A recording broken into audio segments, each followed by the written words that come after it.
Books page number 111. Topic is health hazards and control. अब हम इस टॉपिक में पढ़ेंगे कि हम हमारी हेल्थ को इस हाउस फ्लाई से हमारी सेहत के लिए क्या ख़तरात हैं और हमें इनसे किस तरह से नुकसान पहुंच सकता है हमारी सेहत को, और हमें इनसे अपने आप को किस तरह से हम महफूज रख सकते हैं। हमें ऐसे क्या प्रिकॉशंस करना चाहिए कि हम इनसे महफूज रहें, और जो बीमारियां ये स्प्रेड करते हैं और जिस तरह ये गंदगी में रहते हैं, उस अपने एनवायरनमेंट को हम किस तरह से हमें सही रखना चाहिए कि हमें जो है ये कम से कम नुकसान पहुंचाए और इनकी ब्रीडिंग, इनकी अफजाइश जो है वो कम से कम हो। The see in your book, since insects such as house flies feed on rotting matter which contains harmful disease causing germs, they often help to spread diseases. ज़ाहिरी बात है कहाँ रहते हैं, मैंने आपको बताया ये हमेशा रॉटिंग मैटर में रहते हैं, गंदी चीज़ों में, गली सड़ी चीज़ों के ऊपर ये जाते हैं, वहीं पर ये वो चीज़ें खाते हैं, वहीं से जो है इनकी वहीं से ये उसी गंदगी से ये जर्म्स कैरी करते हैं, और वही जर्म्स जो है वो डिजीज़ स्प्रेड करने का बायस बनते हैं। रॉटिंग मैटर में जो जर्म्स होते हैं बीमारियां फैलाने के लिए इनमें जरासीम है, जिसकी वजह से यानी कि इन गंदगियों में ऑब्वियसली क्या होते हैं, जर्म्स होते हैं।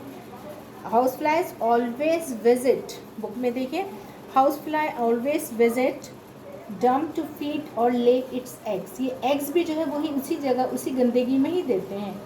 In doing so it's hairy body and legs become coated with dirt containing harmful germs. If this fly rests on our food, the food will become contaminated with harmful germs. Any person who consumes this contaminated food may become ill. अब देखिए, house fly हमेशा जो है वो गंदगी में रहते हैं, गंदगी के ढेर पर जाती हैं, वहीं गंदी चीज़ों पर फीड करती हैं, और वहीं पर वो अपने अंडे वगैरह भी देते हैं। ठीक है, अब जब ये वहाँ पर जाते हैं तो इनके लेग्स में, इनकी जो बॉडी होती है, हेयरी बॉडी में, वो जर्म्स कोट हो जाते हैं। और जब ये हाउस फ्लाइज आकर हमारे फूड पर रेस्ट करती हैं, ऐसा फूड जो हमारा अनकवर्ड फूड हो, ठीक है, जैसे हमने कोई जिसको कवर करके नहीं रखा, तो यही हमारे अनकवर्ड फूड पर आकर बैठ जाती हैं, और वहीं से फिर हमारा जो ये फूड होता है ये कैसा हो जाता है, कंटेमिनेटेड, जर्म्स वाला। अगर उसको कोई अब वही जर्म वाला फूड ऑब्वियसली कोई खा ले तो क्या होगा, obviously that person will become ill, बीमार हो जाएगा वो इंसान। अब ये इंसेक्ट गंदगी पर बैठते हैं और उनकी बॉडी, फिर मैं आपको यही बात बता रही हूँ कि गंदगी पर बैठते हैं, लिसन, वहीं पर ये इनकी फीडिंग होती है, वहीं पर इनकी ब्रीडिंग होती है। ब्रीडिंग मीन्स, ब्रीडिंग का मतलब क्या होता है, अफजाइश। वहीं पर ये इनकी बर्थ भी, अंडे भी वहीं देते हैं, बच्चे यानी कि वो बड़े भी वो वहीं पर होते हैं।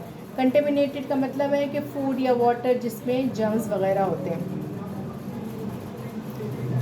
अच्छा, वही चीज़ें आकर हमारे खाने की चीज़ों पर बैठते हैं, वही बात है। अच्छा, हमें चाहिए कि हम हमेशा अपने खाने की चीज़ों को कवर करके रखें, ढक कर रखना चाहिए। हमेशा क्या करना चाहिए, हमें अपने खाने पीने की चीज़ों को हमेशा कवर करके रखना चाहिए। अगर हम चीज़ों को कवर करके नहीं रखेंगे तो ऑब्वियसली जब ये आएंगे, बैठेंगे उस पर, गंदगी से आएंगे, तो वो जो गंदगी उनके पैरों में, उनके बॉडी पर है, तो वो हमारी खाने की चीज़ों पर लग जाएगी ना।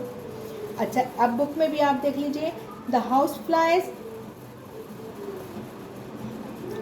Has a very terrible habit. House flies की जो हैबिट है वो, सॉरी, इससे ऊपर वाले पैरा में आइए आप। The house fly takes its food in the form of solution. इनका फूड कैसा होता है, सोल्यूशन की फॉर्म में होता है। When its feed it send out little saliva to dissolve the food.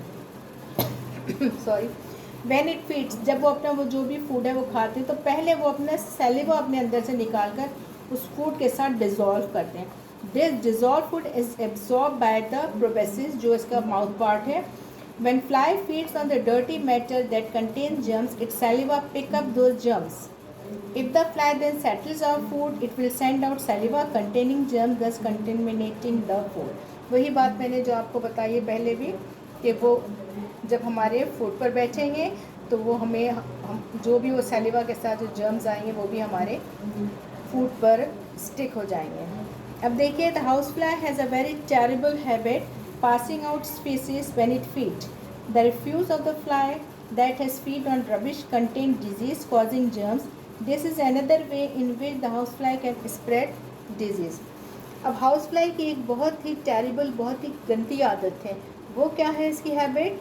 जब वो कोई चीज़ खाते हैं, किसी भी खाने पीने की चीज़ों पर बैठने कोई चीज़ खाते हैं, तो वो अगर फॉर एग्जांपल कि अगर हमारा फूड अनकवर्ड है और हमारी खाने की चीज़ों पर बैठ गए, और अब ये फीडिंग के दौरान उनकी हैबिट है कि वो ड्यूरिंग फीडिंग वो अपनी बॉडी से वेस्ट पास करते हैं। उनकी बॉडी से क्या पास होता है ड्यूरिंग फीडिंग?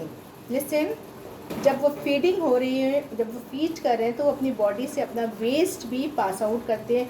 ऑब्वियसली उस वेस्ट में क्या होते हैं? जर्म्स होते हैं। उस वेस्ट में क्या होते हैं? जर्म्स होते हैं। और अब आप सोचें, अगर हम वही गंदगी वाला फूड, खाना या fruit, what ever it is, हम खाएंगे तो हम तो बीमार पड़ेंगे, और यही एक बहुत बड़ी वजह है बीमारी फैलने की।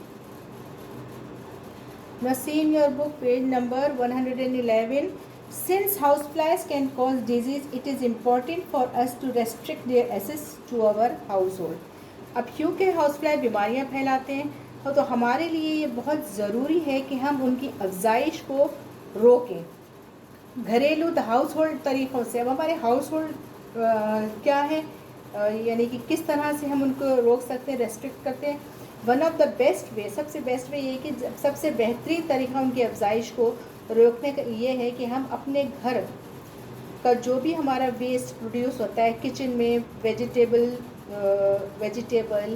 फ्रूट के पील्स और जो दूसरी बहुत सी चीज़ें जो हमारे उसमें प्रोड्यूस होती हैं, यानी कि जो हमारे घर का वेस्ट है, उसको हमें क्या करना चाहिए? प्रॉपरली डिस्पोज ऑफ करना चाहिए। किसी शॉपर वगैरह में पैक करके उसको हम प्रॉपरली डिस्पोज ऑफ हमें करना चाहिए। अब हमारे घर के अतराफ़, यानी कि हमारा इर्द गिर्द का माहौल भी बहुत साफ़ होना चाहिए। ये नहीं कि हमने अपने घर से वेस्टेज तो निकाल दिया और उसको बाहर फेंक दिया। अब हम बाहर जब हम फेंकेंगे तो ऑब्वियसली जब हमने बाहर फेंका है वो कचरा वगैरह उठाकर, तो जो गंदगी के ढेर हमने जो घर से तो हमने निकाल दिया, लेकिन वो जो ढेर हमारे इर्द गिर्द में है उसको भी हमें चाहिए कि साफ़ रखें। घर को तो हमने साफ़ कर लिया और बाहर हमने फेंक दिया। अब जब बाहर हमने फेंका तो हाउस फ्लाइज तो बाहर होंगी, आएंगी तो वो घर के अंदर भी वो आ सकती हैं। तो हमें चाहिए कि हम घर के वेस्ट को बहुत प्रॉपरली से, बहुत प्रॉपर तरीके से उसको हम डिस्पोज ऑफ करें। अगर हम ये कुछ प्रिकॉशनरी मेजर्स को अडॉप्ट करते हैं, अगर हम इन प्रिकॉशनरी मेजर्स को अडॉप्ट करते हैं तो हम इनकी अफजाइश, इनकी ब्रीडिंग को बहुत हद तक हम रोक सकते हैं। अब बिकॉज लैक ऑफ ब्रीडिंग होगी, सफाई होगी, तो जहाँ पर ब्रीडिंग यानी कि सफाई सुथराई होगी तो वहाँ तो ये आएंगे ही नहीं, क्योंकि ये आपको बार बार मैंने बताया है कि ये जो इंसेक्ट है ये तो है ही गंदगी का इंसेक्ट। ये तो यानी कि गंदगी में ही रहते हैं, वहीं पर ये खाते हैं, वहीं पर ये एग्स दे करते हैं।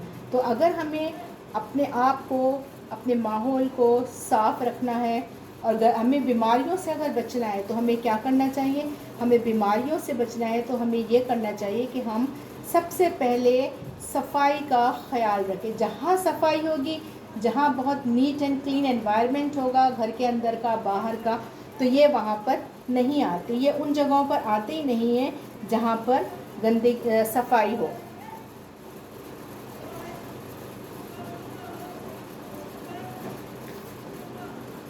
अच्छा, इसके बाद है now I think now our topic housefly ends in this topic we studied। अच्छा, अब हमारा ये टॉपिक हाउस फ्लाई का जो हमने स्टार्टिंग से लिया था, house fly as an example, तो इसमें हमने क्या क्या पढ़ा? हमने जर्नल कैरेक्टरिस्टिक्स पढ़े हैं इंसेक्ट्स के, और हमने एज एन एग्जाम्पल लिया है हाउस फ्लाई का। हमने हाउस फ्लाई की लाइफ साइकिल की है, हेल्थ हैज़र्ड्स एंड कंट्रोल किया है। ये हमने अब तक हाउस फ्लाई का ये सारे टॉपिक्स हाउस फ्लाई के हमने कर लिए हैं। अब now I am winding up my lecture. Anyone wants to ask any question, please join now on WhatsApp group. Okay.